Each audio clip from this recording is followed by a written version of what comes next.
It's late, and you're doing the thing again. Scrolling to a name you haven't spoken to in a while. You don't open the thread, you just look at it. Eventually you do open it. And there it is at the bottom, your message, your question mark, your little link that never got an answer. And here's the strange part. You know, without checking, that it's been 11 days. You didn't decide to count, but something in you counts anyway. Try it now. Pick any name from your life, and notice that you already know who reached out last. Every thread, the whole scoreboard, instantly. Nobody taught you this, and there's no app for it. Yet the ledger is exact, to the day, sometimes to the hour. You'd never call it a scoreboard out loud. Out loud, it's just, I texted them last. Said lightly, filed precisely. And attached to the ledger, a rule. It's their turn. You reached out last time, so the next move belongs to them. So you wait. Not dramatically. You just don't, and the message you half composed in your head stays in your head. Watch what the waiting feels like from inside, because it doesn't feel like a game. It feels like fairness. I always reach out, you tell yourself. Just once, let them come to me. There's a tiredness in that sentence, and the tiredness is real. But now notice the exception, because you have one. Someone you text whenever you think of them. No arithmetic, no terms. With that person, you couldn't say who reached out last if your life depended on it. The ledger doesn't exist there. It was never installed. Same you, same phone. So the counting isn't your personality. It switches on for some people, and it stays off for others. Which is the first clue.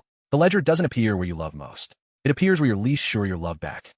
So the question underneath was never whose turn it is. It's the one you'd never say into a phone. Do you want me as much as I want you? And you can't ask that. Asking would reveal the size of the wanting. So you built an instrument that asks it for you. That's what the silence is. Not patience. An experiment, running quietly, with someone you miscast as the unwitting subject. If they reach out first, that's proof. Wanted. If the days pass empty, that's data too. The instrument reads silence fluently. People who study attachment have a quiet name for moves like this. Protest behavior. Ways of tugging the bond to see if it tugs back without ever risking the words. The sigh loud enough to be asked about. The going quiet that's designed to be noticed. And this one, the classic. The unanswered turn. The trouble is that your experiment has a flaw, and part of you knows it. The subject doesn't know they're in it. Because to them, nothing is happening. A thread went quiet the way threads do. Life is loud, the kettle's on, the weeks slide. You're reading meaning in their silence, and they're not sending any. It's a message with no author, and you're studying it like scripture. And every empty day gets filed as evidence about you. Not they're busy, something quieter and older than that. I knew it. So what did you learn to count? Because you did learn it. Somewhere, wanting more than you were wanted became a thing to never let happen again. Maybe there was a best friend who had a better friend. You ran toward them at the gates, and they were already running toward someone else. Maybe you learned it at home, keeping your reaching small around someone who was there and not there. Love that answers only sometimes teaches you to check the weather before wanting anything. Or maybe it came later. Someone you loved at full volume who answered at half. You swore something to yourself and the ache that followed. The oath was simple. Never again be the one who wants more. And the ledger was how you'd enforce it. Because if you only ever match what you're given, you can never be caught out. Never again the one still running at the gates. Counting was armor. And like most armor, it was intelligent once. It was built for a real war. The trouble is the war ended.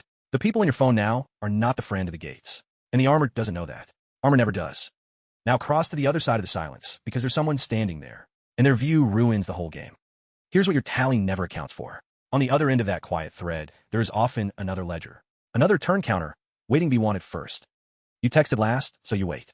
But somewhere in their arithmetic, they're the one who always reaches out. Ledgers disagree. They almost always do. Memory keeps its thumb on the scale.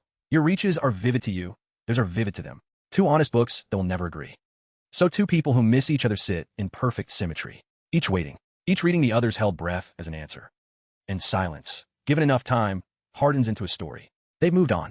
They got their people. They'd text if they cared. Then one of you believes the story enough to stop waiting, and the friendship files itself under drifted. Case closed by no one. Years later, you'll both describe it the same way. We just lost touch. As if touch were a set of keys. As if nobody was holding a phone the whole time. That's the expensive version.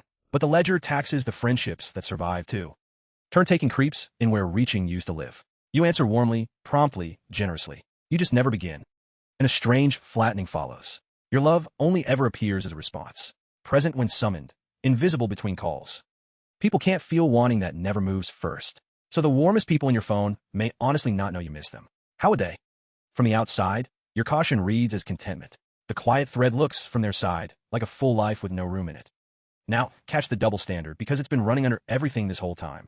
When their name finally lights up your screen after weeks, what do you feel? Not victory. Not they cracked. Relief. Plain, flooding relief.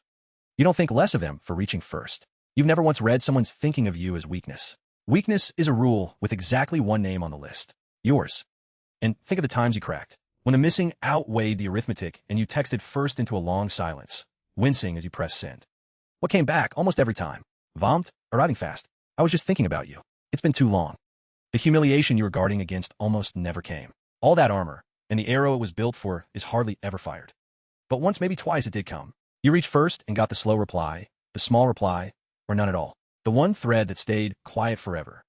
And that single sting funds the entire system. One closed door, and you've knocked softly on every door since. Or not knocked at all. Run the numbers the way you'd run them for a friend. Dozens of warm replies, one cold one. And a cold one writes the policy. So the ledger protects you from a rare wound by guaranteeing a common one. To dodge the occasional unanswered knock, you accept rooms that slowly empty. And it confirms itself the way these things do. You don't reach, so threads go quiet.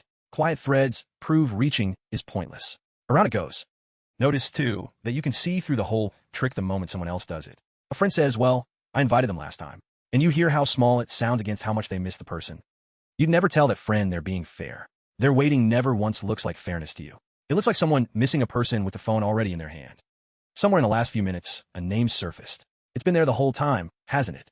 The thread, the count, the turn that's been theirs for months. You know the exact number of days. Of course you do. The instrument never stopped reading. So see the tally for what it is. Not pettiness, not pride exactly. A child's instrument, still measuring the only question that ever mattered. Am I wanted, or do I only borrow people? And see the waiting for what it is. Not fairness. A hell breath. You've been holding it so long it feels like ordinary breathing. The person on the other end was never your opponent. There's someone who doesn't know a game is on, or someone playing the same game, waiting out the same silence. Sure, it means the same thing. 11 days isn't a verdict. It never was. Silence was only ever silence. You were the one who taught it to speak. And the wanting you've been hiding was never shameful. It's the best thing in you. It's the part that kept the thread alive at all, when forgetting would have been easier. Maybe the count was never going to reach a fair number. Maybe it just needed a witness. Now it has one. Because you were never really counting texts. You were counting proof. And the people who love you have been leaving proof in other currencies all along. You just kept the books in one. 11 days. One name. A thumb that has hovered for months. The name is still at the top of the thread, where it always was. And for the first time in a long time, the phone in your hand feels less like a scoreboard and more like a door.